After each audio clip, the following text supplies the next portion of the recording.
Hello and welcome to the third and final video of Business 150, looking at Chapter 6, the role of accounting in business.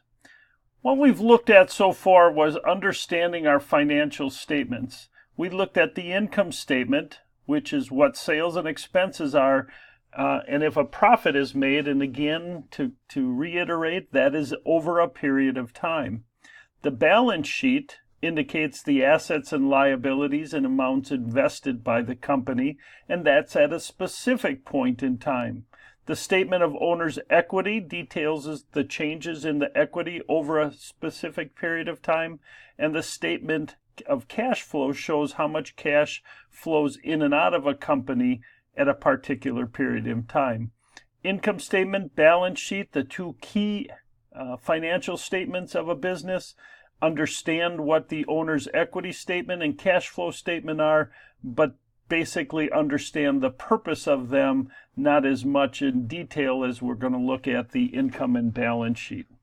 So what do we do with this information? Well, what we do is to look at the information and try to analyze to see if things are going well or if they're not going well. Are they better this year than last year? And that's what's called ratio analysis.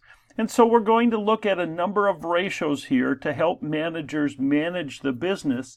Profit margin, how much profit are we making? Are we being efficient with our resources? Are we being effective with our resources? Again, by definition, management effectiveness is getting the job done.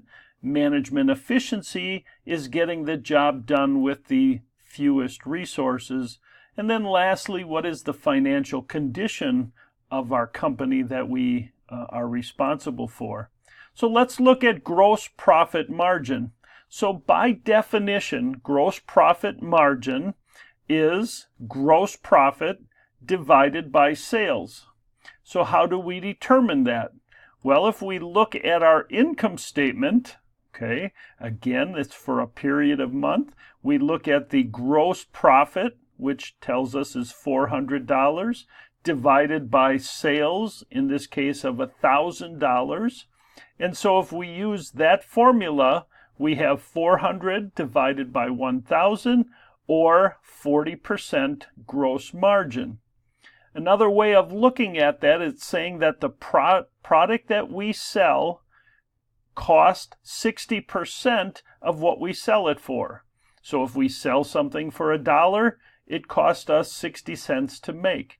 Here we can see that what we sell is $10, and we get a gross margin of 4, or here it tells us the cost of goods sold is 6. So again, gross profit margin is 40%.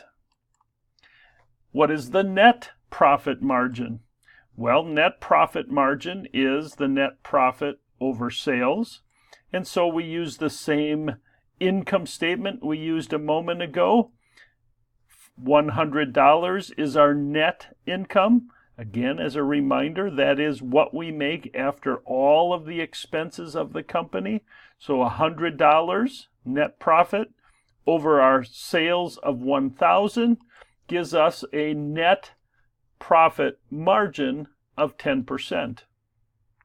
Again, by running these analyses year after year, we can determine if they're getting better or getting worse. We can also, as an investor, look at the net profit margin from one company to another company and be able to tell if we think that would be a good investment for us. And we can do that and we can compare apples and oranges, if you will, by looking at the net profit margin of one company in one industry and a totally different company in another industry. And so that allows us to have some information on which to base our decisions. The third one we want to look at is what's called inventory turnover. So inventory turnover is sales divided by inventory. Now, why is that important?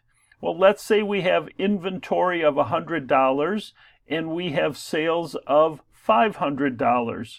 Well, that means that we are able to turn over our inventory 5 times a year.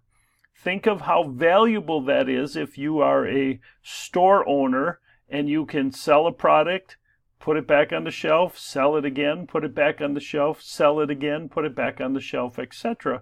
As opposed to if you would have sales of 100 and inventory of 100, what that means is you put product on the shelf and it stays there. It only is sold once throughout the course of the year. Well, how do we figure this out? Well, keep in mind that sales comes from our income statement and inventory comes from our balance sheet. So you can look at an income statement and a balance sheet and figure out inventory turnover. Return on assets. Assets are things of a company that a company has that are worth something. And so what return are we getting on those assets? So we take our net profit over our total assets, and that gives us a return on those assets. If I invest $100,000 in a business, that's my assets. What I'm trying to figure out is how much profit those assets are creating for me. Another ratio we look at is what's called a current ratio. A current ratio tells us the current assets, which again, if you recall from the last video, were those less than a year, and current liabilities, same thing. And so we look at current assets versus current liabilities. So what we're trying to determine by this current ratio is if I have to take all of my assets and turn them into cash and take my liabilities that are due for a particular short period of time, say a year, do I have more current assets than current liabilities? And what you're looking for, let's say for example, is I have $500 worth of current assets and $250 worth of current liabilities. I'm looking at a situation where my current ratio means I have twice as many assets, current assets, as current liabilities. And the higher that number is, the better your current ratio is, the better financial situation your company is in. Debt and equity. Equity is what the owner puts in. Debt is what you borrow from somebody. And so debt to equity is determined by the total liabilities over the total equity. Again, what you're trying to see is how financially stable my company is.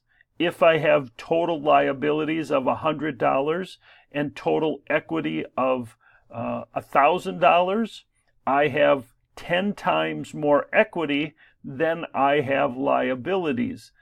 10 times as many dollars invested in the company as what I owe somebody else. And so a higher debt to equity ratio is an indication of how strong a particular company is.